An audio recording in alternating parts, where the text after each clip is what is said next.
This just in, breaking news, upcoming class tuning? Unprecedented for Season 4. On top of that, we have a date for the War Within beta, when that's going to begin, and who's going to be available to be able to play the beta. And on top of that, Blizzard responding to some interesting class posts on the War Within alpha. In addition to that, we're going to catch up with our news correspondent, Squishei, for everything Remix related in This Week in World of Warcraft News. Alright, troll intro aside, let's talk about all the things that we've seen this week. And like I alluded to, there's some class tuning. Class tuning is kind of interesting. In general, it's going to be buffing underperforming specializations, whether they be actually underperforming or whether they be, fictionally underperforming or just by underperforming relative to community perception. That's up for debate. However, the Blizzard is buffing some underperforming specializations. Preservation Evoker getting healing increased by 6% thing. Resto Druid mana change. Serve. Dude, Serve wasn't wearing their 4 set in AoE situations, so getting their tier changed, always a positive. Buffing Enhancement Shaman's damage a little bit. Holy Paladin, you would argue, getting buffs far too late for how bad they are, particularly in Mythic Plus. Now in Raid, it's a bit of a different story. But there wasn't very many changes. And like Blizzard said, we regularly make combat design adjustments based on gameplay data and feedback from players on class performance. With scheduled weekly maintenance in each region, we'll make the following class changes that are over and underperforming in various areas. This didn't hit overperforming specs. And then because of this, you saw some people, talking particularly about Shadow Priest and Vengeance Demon Hunter, where you saw a lot of community members talking about how Shadow Priest was particularly overperforming specifically in AoE situations, doing very, very well in Mythic Plus. Their damage numbers in Mythic Plus seem incredibly strong. And if you even look at representation on Raider or something like that, you're going to see that that Shadow Priest is doing quite well. On top of that, Vengeance Demon Hunter, they did nerf Vengeance Demon Hunter a couple weeks back, if you guys remember that video that I made whenever we were talking about some of the class tuning. But Vengeance Demon Hunter, if you look at the representation, it's still dominant. Every single run is a Vengeance Demon Hunter. Every single run is by and large about the same comp. It's a Vengeance Demon Hunter, it's a Resto Druid, it's a Shadow Priest, it's an Aug, it's a Mage. There are some, outliers. Sometimes you see Assassination Rogue pop up, you see Rep Pally pop up, but in general, those are going to be, most of your static things. And then, like I was saying, the community is kind of talking and calling for Shadow Priest and Vengeance Demon Hunter nerfs would be kind of great for Mythic Plus in particular. Those are things that people are looking at just for Mythic Plus, kind of similar rumblings about a God comp kind of thing. But if you were playing with things like a Survival Hunter already, or playing with a Holy Paladin or an Enhancement Shaman, you're always happy to get a buff. Yeah. Okay, that's all we have for class tuning. Hopefully they do more. I think that a big thing with the class tuning side is that the class tuning was largely solved coming into the patch because Blizzard didn't really do too much class tuning or class adjustments coming into the patch. And so since it was largely solved, people were only getting new tier sets and stuff like that were voted on. So everybody kind of knew about where some specs were going to land. And with that knowledge, you were easily able to kind of guess the meta, and that allowed people to reroll to stuff rather quickly. I'm interested in seeing if they're going to do more class tuning, but if they do, then we'll cover it. On top of that, we have a beta launch date. So June 5th, the War Within beta, the Friends and Family invite-only alpha will convert into a beta, and that will allow people who purchase the Epic Edition of the game to get access to the beta. So taking a look at this blue post here, so what's available in beta, the new systems, the complete leveling experience zone, dungeons, delves, warbands, and the new playable Earthen are all available in the beta. Raid testing will come at a later time. On top of that, Mythic Plus is also not going to be available for testing. I don't think that they're going to have full max level delves yet either, although I'm not certain on that. It just, whenever I was reading through this, it didn't read like they were going to have full max level delves available for testing yet. So it's basically all the stuff that they tested on the alpha previously. It's going to be available for testing in one succinct leveling experience where you're able to kind of go through and be able to level, I'm going to say the level's wrong, 70 to 80, I think is the level. I think that's right. You're going to be able to level through 70 to 80. And then you're going to have some level up dungeons. You're going to also have max level dungeons. Again, these aren't Mythic Plus dungeons. So that's important to note that these are not going to be max level dungeons. But so basically players who have already been invited to the alpha, players who, have already gotten invited to the beta and stuff like that are going to be eligible to play the beta. On top of that, whenever you bought the Epic Edition of the game, part of this was that you'll have guaranteed beta access and early access of 3 days to the War Within. You also receive 30 days of game time and get some other stuff. But since you bought if you bought this, you will have beta access as well. So you'll be able to test, class changes, hero talents, that kind of thing. I think all the hero talents are in now, finally, and so you'll be able to kind of get those up and running, give feedback on those kind of things. Yeah. On top of that, there's early access. I'm kind of surprised that Blizzard's going through with this. Very candidly, this is just, again, my opinion. It's not something for the news, but I'm surprised that Blizzard is going through with the 3 days of early access. But it's going to be just a benefit. It sounded like whenever Blizzard announced this at BlizzCon, they kind of gave their thoughts on it, and they stated in different interviews that there was not going to be any tactical advantage to being able to level 3 days early. You weren't going to be able to get like an extra reset of M0 gear. There's going to be no gearing, progression, end game content related stuff with being able to play 3 days early. It was just going to be like you're able to play 3 days early. So you're going to see obviously a lot of people jump at that. And then for Blizzard, they're going to benefit financially because more people are going to be able to buy or going to be willing to buy the Epic Edition of the game, including myself.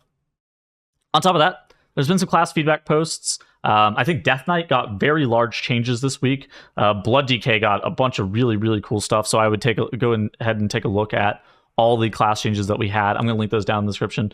But yeah, basically Blizzard's continuing on, looking at a lot of the differences that we're seeing with class design and trying to make sure that these classes are ready for War Within Alpha.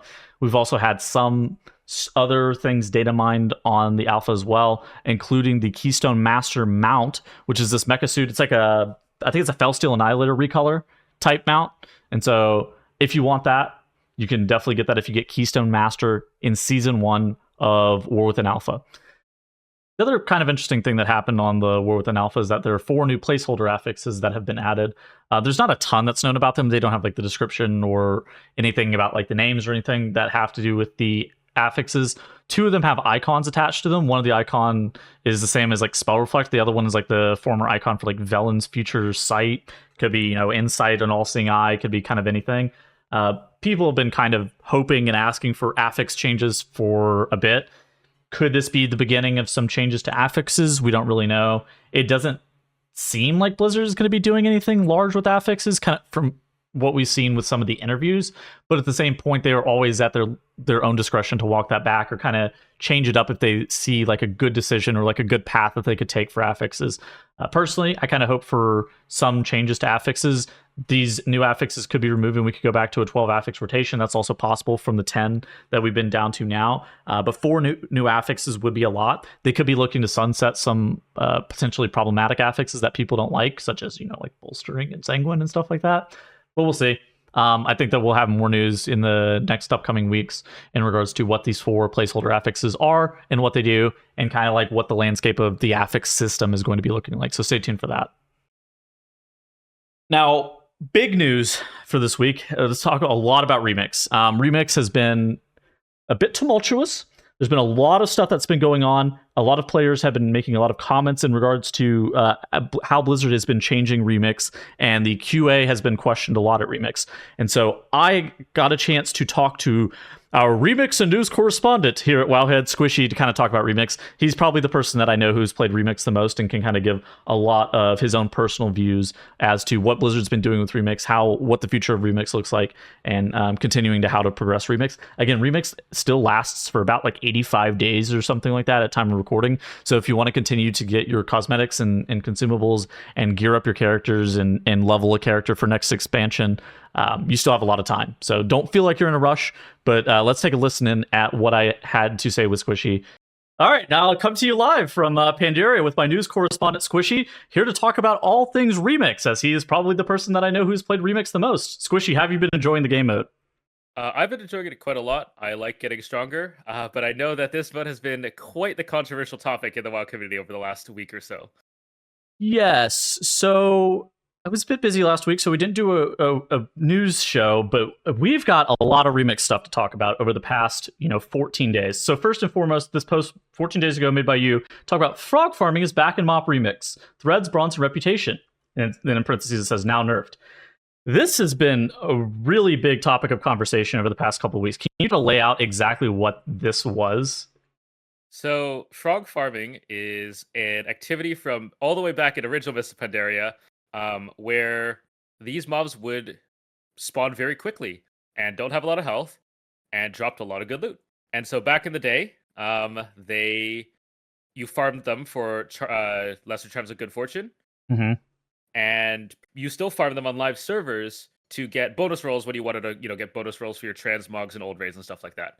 Um, People joked about it beforehand, like I can't wait for them to bring frog farming back. And lo and behold, it came back. It dropped great gear. It dropped gems, bronze, and the most important thing, lesser charms of good fortune, just like the old days.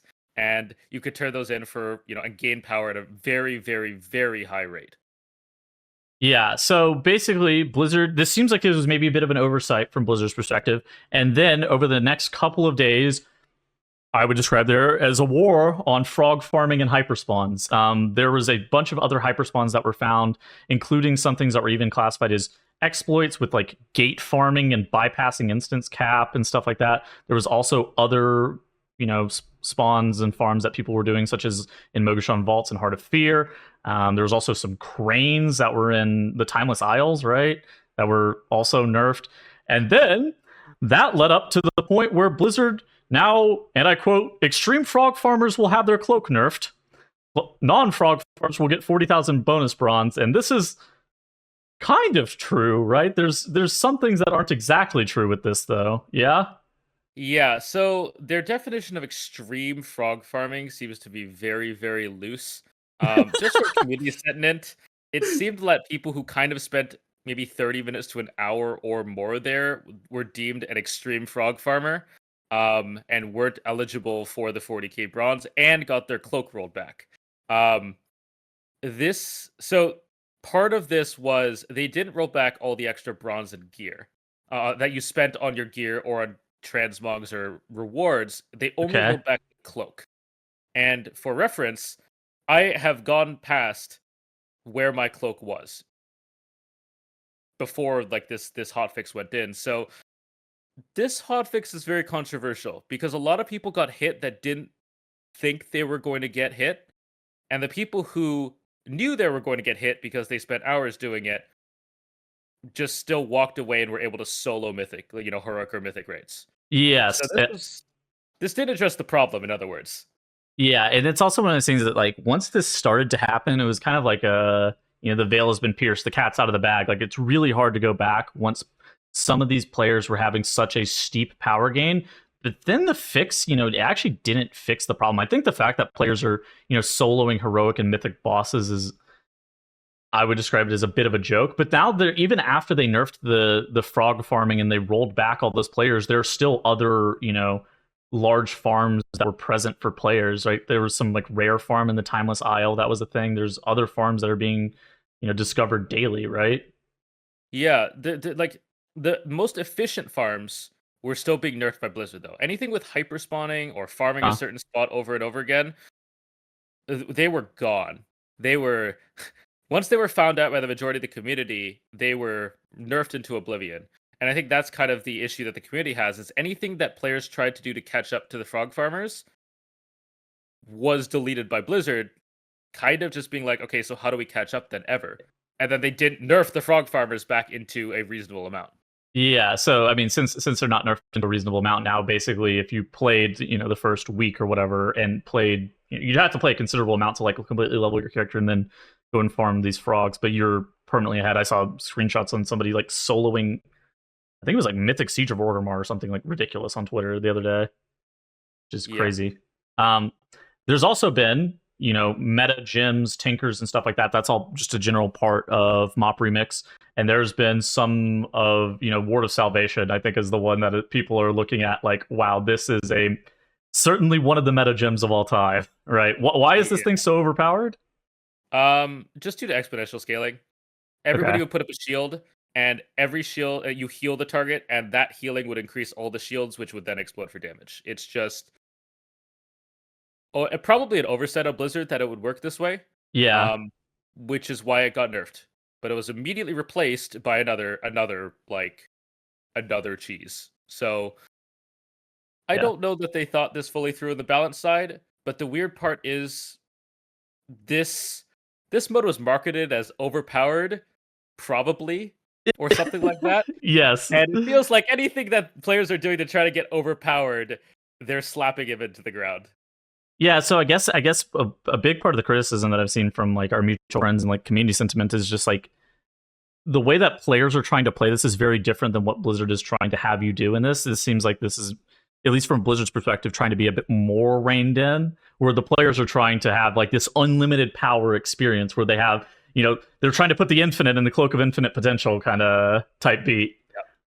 Um, Yeah. and then there was other, they nerfed the Ward of Salvation, they nerfed Slay. They've been doing pretty regular hot fixes too, more so than I think that anybody kind of expected. I think that players kind of expected them to just ship this game mode and it was just going to be broken, and you play it and you have fun.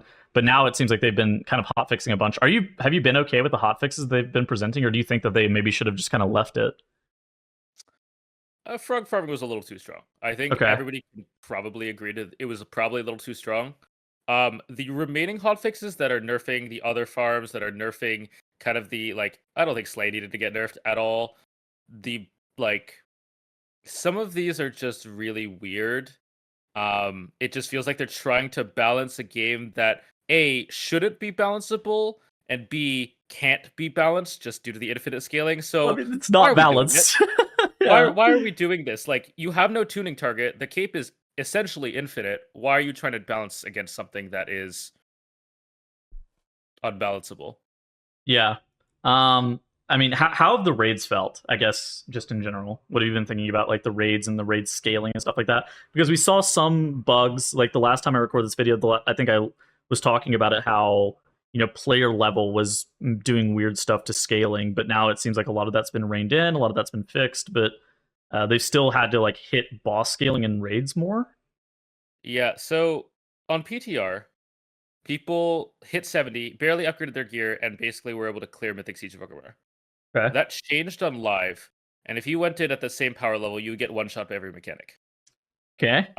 So they clearly tuned everything up on live servers, and the issue is that heroic raids would one shot you until a point when they wouldn't, but then at that point when they wouldn't, you would have too much DPS and ignore all the mechanics. So by the time you were able to Hmm. survive, the boss fights lasted 30 seconds to a minute. And so there's just this weird, like, people. I know there was a good chunk of our communities that were expecting to kind of go in. This wouldn't be full prog, but it would be like kind of a fun experience, maybe like 2 to 3 minute boss fights where you do some of the old mechanics. That was absolutely not the case. You would walk in.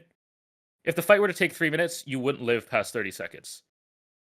When you finally were able to live the mechanics, the boss fights last 30 seconds. You don't see it Yeah, in the mechanics. I guess that It's makes very sense. unfortunate. Yeah, are you having fun? I guess is a better question. For me, I'm having fun just kind of.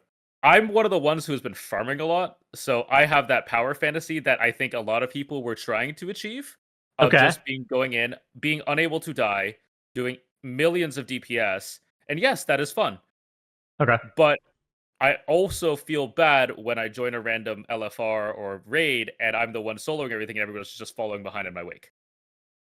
Like, I feel like everybody should get to have this experience, and that was the intent of Mob Remix, but Hmm. it's not what Blizzard is clearly going for. I think the last thing to even talk about is kind of the bronze. I've seen a lot of comments about the currency just as a whole being, since it's also the currency that you're upgrading your gear versus the currency that you're buying cosmetics, like they are the same thing. It seems like a lot of players are kind of divided as to what to do with the currency. Are you supposed to be upgrading your gear? Are you supposed to be stockpiling all this bronze and saving it for all the cosmetics you want to buy? Like, what have you been thinking about the currency just in general?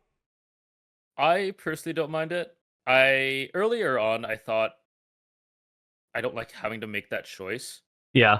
but I think it kind of leaves it in the player's hands as to what you want. If you want the power fantasy of being able to just smash everything in your way, then you do have to invest, but then you get that bronze back at a much accelerated pace Hmm. because heroic raids are drop a lot more bronze than just doing regular raids. So I think it's an interesting choice. I could absolutely see just like gear constantly scaling up and you don't need to spend bronze or just a different currency or whatever. But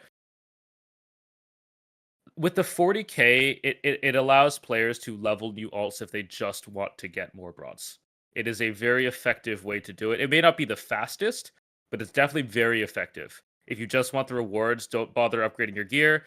Just get your mounts, get your toys, get your transmogs, and get out. Dude, okay, I have a question. So I've been playing MOP Remix a bit casually. I thought that they were advertising that the cloak was going to be like account wide, or like at least the XP gain was going to be like a part of the stat line on the cloak was going to be account wide, so where you could like level a bunch of characters really fast. What happened to that? I don't think anybody really knows. I think their marketing material was very weird and made people under the impression that any of your stats gained on your main were going to transfer over to your alt. In other words, the cape was fully account wide. But as far as I know, that was never the case. On Oh, okay. PTR, there were achievements. I mean, on live there are as well. There are achievements that when you pass a certain amount of stats on a cloak, you unlock a certain amount of stats on your alt's cloaks. It was never 1-to-1, but for a fresh character when you're topped out on live, I think it's like 100% XP gain, some amount of verse, and some primary stat or something like that. Sure. So you always start with that templated cloak once you pass a certain checkpoint on your main. On PTR, it was the same checkpoint, but the stats that you got on your cloak were much higher. You got more XP gain on your alt. You got Okay. more primary stat. You got more versatility. So while it still wasn't 1-to-1, it was much more efficient to level your alts through this because that starting XP gain was so high. But it still doesn't match a lot of the marketing material, which was something along the lines of threads gained on your one character transfer over to your alt, because that's not true. Yeah, that isn't That's true. flat out not Exactly. true. Yeah. Hmm. It's interesting to see like how much they've been doing with MOP Remix, especially as like a for fun game mode. I'm actually glad that they're experimenting with things like this. It seems like it's, you know, I don't know, some of the nerfs, some of the hot fixes, definitely been a bit unfortunate, but it's still kind of an interesting game mode, and I'm kind of interested in seeing where they take this in the future. Do you have any final thoughts on Remix just as a whole? I think part of it, I think just based on the lack of what people knew to expect from this, I think various aspects of the player base were disappointed. If you just wanted to use this to level alts, you were pretty happy with this. Okay. If you wanted to use this event to relive the Mist of Pandaria expansion, quest, that kind of stuff from a casual point of view, you're pretty happy with this. But if you wanted the end game raids to be, semi-challenging, you're probably a little disappointed in this. If you wanted this to be an event which you just get in, like Plunderstorm, you play for maybe like a week or two to get all your rewards, then log out, you're probably also a little disappointed from this because it's kind of a daily grind. It takes probably over a month to get everything that you might want out of this. Oh And so no. overall, like, there is just a little bit of mismatched communication between what the players expected and what Blizzard wanted. And I think that could, if they do a remix again, those just kind of need to be clarified a little more, because some portion of the player base is likely a little disappointed from the stuff that's going on. Oh my god, WAD Remix. Bring the garrisons back. Yeah. We can get the shipyard. Yeah, I think overall it's like there's some very good ideas here, and I think that's awesome. I just think it needs some honing in and on exactly what they want out of the mode, and making sure that the players understand and are on the same page. Because players just wanted to get the rewards and get out, and Blizzard was or get powerful and get out, and Blizzard was like not in that way. We don't want you to be farming. We really don't want you to be farming. And players like, I want to be farming, so I'm done. Yeah. All right. Cool. Thank you so much, Squishy, for joining. That was actually very insightful in regards to all the stuff Remix. I mean, dude, it's just been a fiesta for the past couple of days. And that's going to be it for the video. See you guys next week. Goodbye.